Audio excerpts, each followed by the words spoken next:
Hello, friends, and welcome to the first installment of Nothing But Net Philippines. My name is Atayde, and this is a new ESPN show tailor-made specifically for all of the hoop heads that reside in the Philippines, just like me before. And I am so happy to bring this to you all. Each and every week, an ESPN reporter will drop in to give us the latest when it comes to the news and everything that's happening around the NBA, as well as a guest that will drop in to talk about all of the basketball that comes out of the Philippines, whether it is the UAP, the PBA, or even especially, of course, Gilas Pilipinas. But for today, I just wanted to give you guys a little taste of what is in store for the next few weeks. Of course, we're going to be doing this all throughout the remainder of the NBA season. And I will be doing this on my lonesome, but we will have a whole lot of fun. And when a new year starts, new show comes your way, we are also greeted with the first of the trade requests in the league. It is phenomenal. I love it. That's how you start a year. We saw it in the years past with Ben Simmons and with James Harden and all the Kevin Durant before that. But here we are, the first one coming out of South Beach with Jimmy Butler requesting a trade. And he held no punches back. He went straight into the press conference and said this: I want to see me getting my joy back playing basketball, wherever that may be. We'll find out here pretty soon. And Pat Riley did not like that. He was not fond of being called out in that way in any instance possible. And in so, Pat Riley decided, you know what, before I trade you, I'm going to put you on a 7-game suspension. So I had to really analyze here why it was 7 games and not 10 or 5. Like, what was the schedule like that it was, oddly enough, 7 games that they would not have Jimmy Butler in uniform for them? And it's because of some pretty interesting things. That 7-game suspension comes to an end on January 15th, which is when most players with trade restrictions are now eligible to be included in those trades.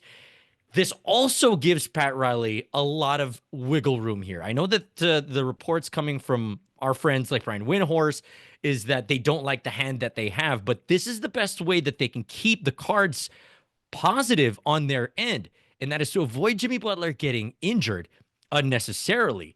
And this is Pat Riley making sure that the rest of his team doesn't go out there and request for a trade, because Miami has always been the most organized organization in the association. So the question now that is circling around the basketball world is, where should Jimmy go? There are a lot of teams that are being rumored to be interested. Of course, the Los Angeles Lakers are always going to be in the conversation there, but I know how big the Laker nation is in the Philippines. It's just they don't have the pieces to kind of pull that off. So I have 3 teams that I think are pretty much at the forefront of it. You have Golden State, maybe a Jonathan Kuminga, Moses Moody, who's been playing very well, and Andrew Wiggins to try and package that and make a deal with the contracts matching up. I think that's one place that has a lot of people talking about. Another one, of course, are the Phoenix Suns with Bradley Beal, Grayson Allen, and also Iguodala, maybe. But I think Memphis is a great spot for him to go. Desmond Bane, Luke Kennard, Conchar, packaging that one, maybe getting some picks, sending it to Miami. That'll be more than enough for Pat Riley to pull the trigger to get some big pieces back and move forward. Speaking of moving forward, over the weekend, there was also another big piece of news that came out, especially for millennials like me. Derrick Rose is going to have his jersey retired in Chicago. Now, I know that this is an internet show, but the internet has given us 2 things, and I want you to stick with me on this. One is a digital library that has every single highlight that you would need to revisit just how good a basketball player is or was. And the second is the curse of short-term memory loss, that if we do not see those highlights on our algorithm, we will forget how good that person is. And that is exactly how I feel about Derrick Rose, because in my group chats, shout out to my buddy Scooby Mageza, who had some very interesting questions. Were they questionable? Some of them.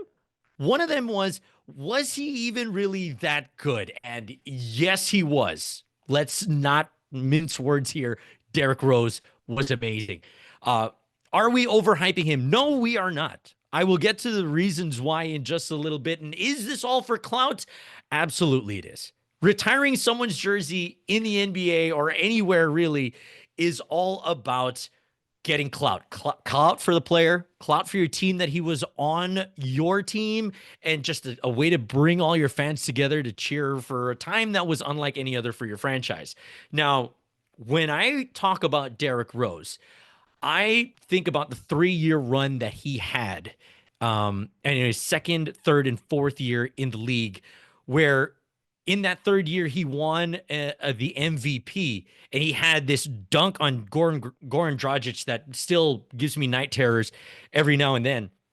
I I do not hold that with a grain of salt. That was an incredible time to be a basketball fan, mainly because it was in the primest of the prime years of LeBron.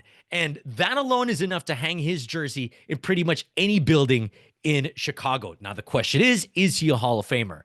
I don't know if there's any player that ascended as high as Derrick Rose did and dropped off as fast as he did because of injuries. You know, he won that MVP.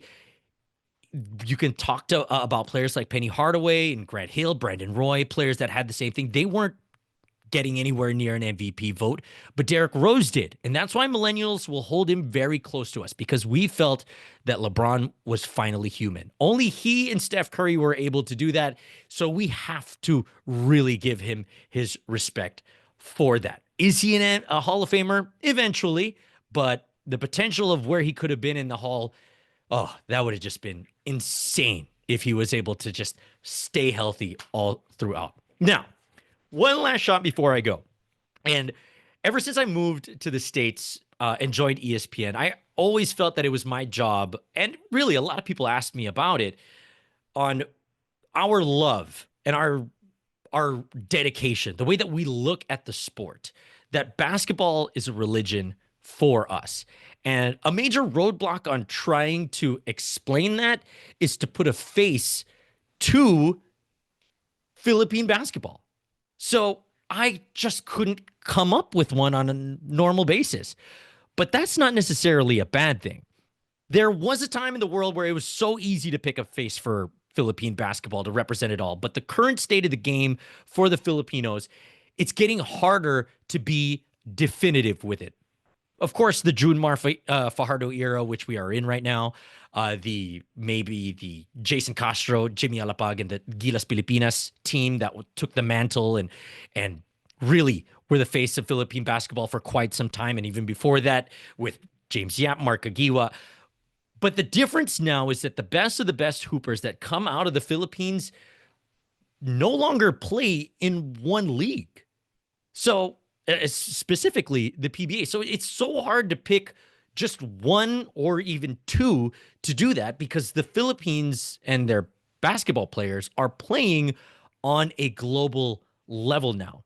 And that's not just with the players. With the players, of course, even in the NBA, something we never had before, two Filipinos with Jordan Clarkson and Jalen Green. You even have the coaches, of course, NBA champion Eric Spoelstra, Jimmy Alapag, now, of course, assistant coach in Sacramento.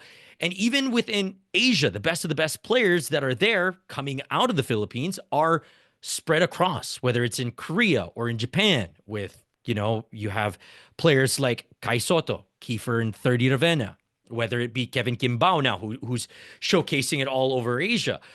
But because of this, we do not have an opportunity to see them on a weekly, maybe bi-weekly game playing against one another as much as we did when it was with Cap and Flying A. But because of that, we broke through so many walls to get to this point. And with the way that we are looking at it right now, I think that the face of the league is, the face rather of Philippine basketball is probably Kai Soto. He's born and raised in the Philippines. He represents the country. He's gone to Australia. He played for the NBL. He made a run for the NBA. He's back around now in Asia.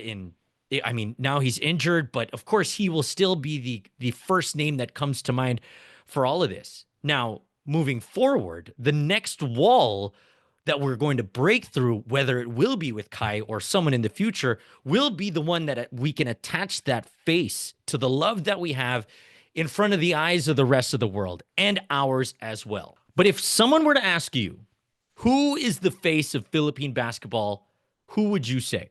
Is it Kai? Is it Kiefer? Is it still Junmar? Is it even still Jimmy Alapag? It could be. Let me know. Put it in the comments. That wraps up this first installment of Nothing But Net Philippines. Make sure to head on over to espn.com and follow espn.ph on Instagram and on Facebook for everything that you would need to get your basketball fix. This has been Aaron Atayde. Let's hang out again next week.